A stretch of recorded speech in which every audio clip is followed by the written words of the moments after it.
Welcome to the new For Purpose CEO podcast. I'm Michelle. I am Danielle, and we are here to talk about being a CEO in the for purpose sector. Each episode, we will talk about issues not-for-profit and for-purpose CEOs need to manage based on our 30 plus years of experience. It will be an honest discussion of the highs and the lows, helping you tackle the unique challenges of running a NFP. Leading can be challenging and sometimes lonely. We get it. Join us and our guests weekly for an honest discussion about running a for-purpose organisation. We will be sharing practical tips, shared experiences and real-world stories to help you tackle the unique challenges of running a for-purpose organisation.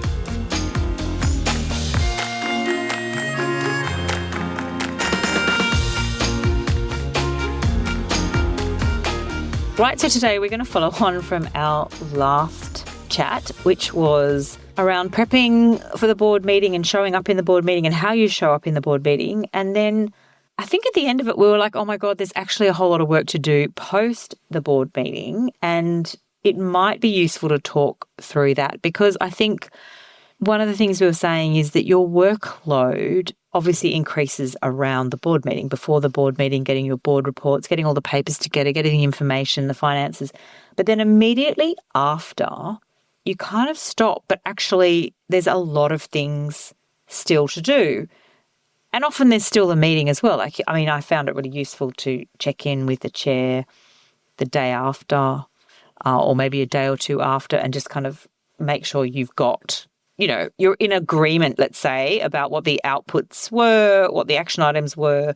So I think it's really helpful to have in your head a little bit of a process about what you should do post a board meeting as the CEO. Yeah, I wanted to pick up on a point. You sort of, after the board meeting, you kind of take a bit of a breath, I think, and that sort of take a step to pause over obviously all of the prep for the board meeting, and then obviously the intensity in the board meeting as well. And then that other stage, which is now post-board meeting activity. And it is quite process work, isn't it? It's all the activity that you now need to do, which is also largely getting you ready for the next board meeting. And then your day-to-day job. Still doing your business as usual and sort of your strategy and all those sorts of things, stakeholders and et cetera. But the first important part, obviously, post-board meeting, as you said, is checking in with your chair on the agreement of the decisions and the actions that you need to take. And then the minutes, obviously, because the minutes are confirming all the record of what was agreed and what you need to do coming out of that. Yeah, and normally I would expect the minutes are sent to the chair and the CEO, and you'd both review it and you'd say, yes, that's right, and then it would be circulated to the rest of the board. So, I guess the first point is that you probably just look with the chair at the minutes. Hopefully you're not actually charged with taking the minutes, because I think that's impossible when you're the CEO as well, to sort of contribute to the meeting and lead a presentation. Someone else has to take the minutes. But yeah, so review the minutes, and then I think pull from the minutes decisions and action items and make sure they're being tracked, and hopefully they are. But the reality of life is, I think when you're the CEO, is that a lot of those action items are actually going to be for you. You're going to have to do them. And so really making sure it's actually quite clear what you've agreed to do. And on that point then, so as you said, a lot of the action items that come out of the board meeting do fall on the CEO, is making sure that you've got time dedicated within your schedule to be able to do that work. So don't necessarily sort of board meeting over, then jam pack your diary with a whole range of other things, because that's actually going to defer you moving to those board actions. But you also might need to be meeting with your executive team or your team, because some of those actions you're going to have to delegate, because they might need a subject matter expert or they might need input by them. And so making sure that you do have time to meet with your team, whether it's one-on-one or whether it's a group, depending on the action, and be able to provide the instruction, the context, what the expected outcomes are, and obviously the deadlines. Yeah, and also just give them a bit of feedback in terms of what were the topics of discussion, where was the board conversation going, and balancing that. What happens in a board meeting is confidential, but you've got your senior leadership team that also needs to understand what was said and why. And sometimes there's a bit of a translation piece, like if something's been controversial or critical, like if, say, for example, a business case is presented and a board don't love it or think it needs more work, it's up to you to do that translation piece and get the messaging right in a way that conveys what needs to be done, but, in a very positive way as well. And, if, in particular, if you've got your executive team in the board meeting for some of it, afterwards you're going to have a bit of a debrief, a bit of a regroup. I actually used to like to schedule that kind of straight away. The next day, we always knew we were going to get together and just have a bit of a debrief around actions and any conversation that was directly relevant, or I think that should just be kind of part of the process. I agree. And then also to consider, are there any decisions that impact the broader organisation more greatly, and what kind of communication that you need to make with the whole team as well. Interestingly, what I'm seeing in the care sector, because it's becoming increasingly regulated environment, auditors from relevant commissions are actually asking organisations to demonstrate evidence of where the communication from board or decisions from the board have cascaded right through to the organisation, through to all staff. They're wanting to see a really direct link, which is, I remember when this was sort of raised, and my very first sort of response was like, but the board's role is not operations. You're, by regulation, are trying to bring governance into operations. That's an interesting tension, not always appropriate. So what sort of evidence do they want? Either, obviously, all staff comms, or they want to be able to link where the CEO has taken a point or a decision from board meetings into CEO communications to staff. There were suggestions around chairs communicating directly with staff. That's appropriate and inappropriate depending on the context. But it's something, I suppose, for increasingly regulated areas, particularly where for-purpose organisations do tend to sit, regulators are starting to want to see how governance is impacting the workforce, because that impacts the recipient of the services. So one of the things after a board meeting is to stop and consider what broader staff communication needs to fall out of that meeting. Yeah, and I think as well, it comes also back to culture, in the sense that your organisation knows that there's a board meeting happening, and it might be happening on-site or it might be happening off-site. And I think there is a level of curiosity and concern around, okay, the board's met, what does that mean? What are they talking about? And I always used to find that it was really helpful to share with staff, there's a board meeting, these are the kind of topics they're discussing, as a kind of engagement piece as well as an education and interest piece. So how is the board relating to the organisation? What is explaining their role? But why are they discussing? Like, what are they discussing? And obviously it's going to depend on the particular annual business cycle. Are they looking at strategic priorities? Are they, what is happening? But I think it actually makes your job a bit easier as a CEO if all staff understand what the board's meeting about, what they're doing, what information they need to know, and how, different data, different information point contributes to reporting up to the board and then the decisions they make. And so I think it's that real engagement piece around the relationship between the board and the organisation. That's right. Otherwise, you can imagine as an employee that if you knew that board meetings occur and the CEO does board reports and you ask for information, it would make the board seem like a bit of an enigma, wouldn't it? Unless there was, it's when that sort of that circular feedback that comes through where the CEO is explaining the role and the impact or the contribution of the workforce or what they're doing up to the board, and then anything that needs to come back through the organisation as well. They can see a direct relationship between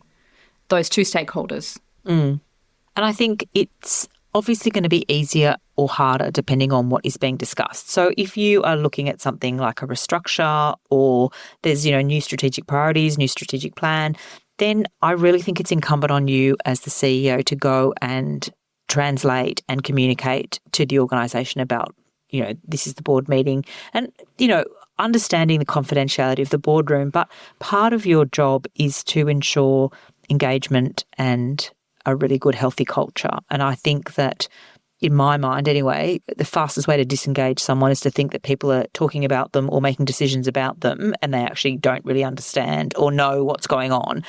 And so I think that it's really incumbent on CEOs to not forget that if you're not in the room and you're not hearing the discussion, that, what is it? Chaos loves a vacuum or something, like you've got to actually share, what's going on, what's of relevance. And I think that's also a really empowering way of communicating with your, not just your senior leadership team, but your kind of emerging leaders throughout the organisation as well. So they feel that they're a little bit more engaged, a bit more in control and understand what's important from a board's perspective, what's happening. And I think that's really a useful tool in your CEO bag around it's not just a board meeting. You need to explain to your organisation and your senior leaders and get them to explain to, their team as well why the board's meeting, what they're talking about, so people sort of understand how it all works together.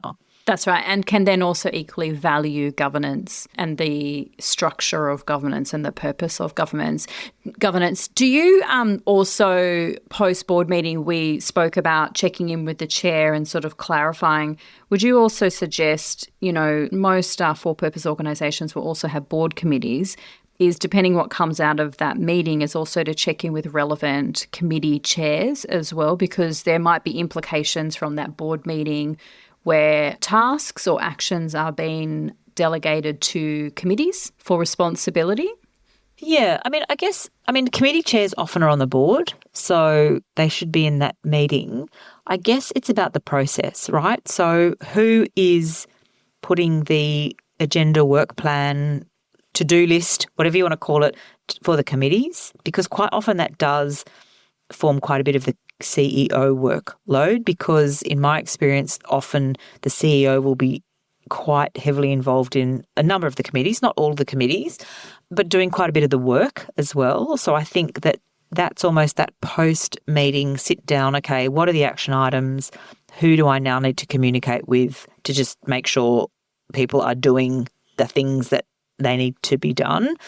So I think it's that post-meeting chair check-up, and then, yes, the check-up with the committee chairs, because if they've had a report or there's action items or there's a particular program or project they're working on, and that's on your to-do list, right? That's now your job to do. Yeah, because it's also really helpful, isn't it, that depending on the board dynamic, and helpful to check in with the committee chair just to clarify that their understanding of the objective or the outcome of that particular action at the committee is the same as yours, particularly if you're going to do some work in preparation. You might be preparing papers or compiling report or something for the committee so that they can do their role. You just want to be able to, because you don't want to be in a position where as a CEO you're doing work for work's sake if there's a lack of alignment of what you understood to come out of the board meeting. So it can be quite a good tip to also be checking in with the relevant committee chair if you're going to be doing the work, to make sure that you've got the same understanding of what was agreed. And sometimes it's quite helpful then to understand how the committee chair wants to lead the discussion and the work and the process within that committee. Yep, absolutely. And then that really sensible, rational conversation around, okay, so now what has to be done? Who's going to do it? And, you're the CEO, so are you going to do it, or are you going to allocate it to people? That really rational discussion, and then the follow-up. And I think one of the things post-board meeting often is all this prep, and there's so much busyness around getting to the board meeting, and then it's almost like this, I've got 24 hours where I can kind of just gather my thoughts. But actually I think that's when I would almost have my checklist, which is right now to talk to the chair, need to talk to the committees, need to talk to my senior leadership group, need to get that action items, check on the minutes, like what happened, what needs to happen, and then sort of start to timeline that next somewhere between month and 3 months, depending on what the project was and what the reporting item was, and check in. And also just check in with your executive team on the fact that how were they in the board? Like if, they were being grilled or questioned, did everyone kind of take it in the way that you took it? Like, are they under cross-examination and are they okay with it? Or actually, is it just, you presented a business case, for example, that wasn't on point or had gaps? And I think there's a little bit of managing of your team as well as you walk out of that board meeting to make sure that it's not just the action and the work, that everyone's on the same page and feeling good about it, what they're doing. But that also applies to yourself too, doesn't it? In the sense of,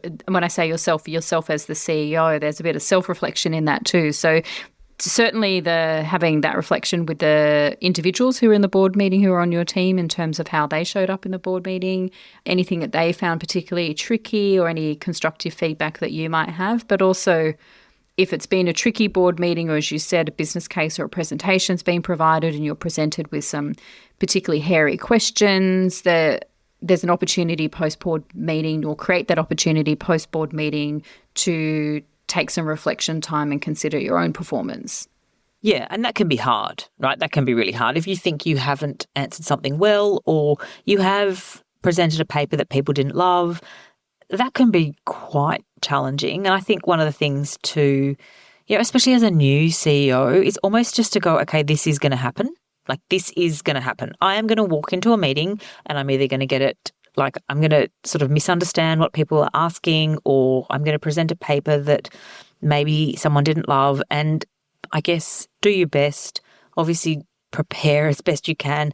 But I think as a human, you kind of have to go, okay, it is going to happen, right? I'm learning, I'm new. And so now how do I manage that, and what can I take away from it? I think that's really important in your role as your own, managing yourself, but also managing your team, like being a leader. That's really important. Yeah. And then it is the process again, like, add it to your to-do list, open that long to-do list, get it back up, make something come up in the top 10 and work through it. But the one thing I also find is really helpful is, I used to do this a lot when I was CEO of different organizations, which is, I think, go back to your strategic priorities, go back to your strategic plan.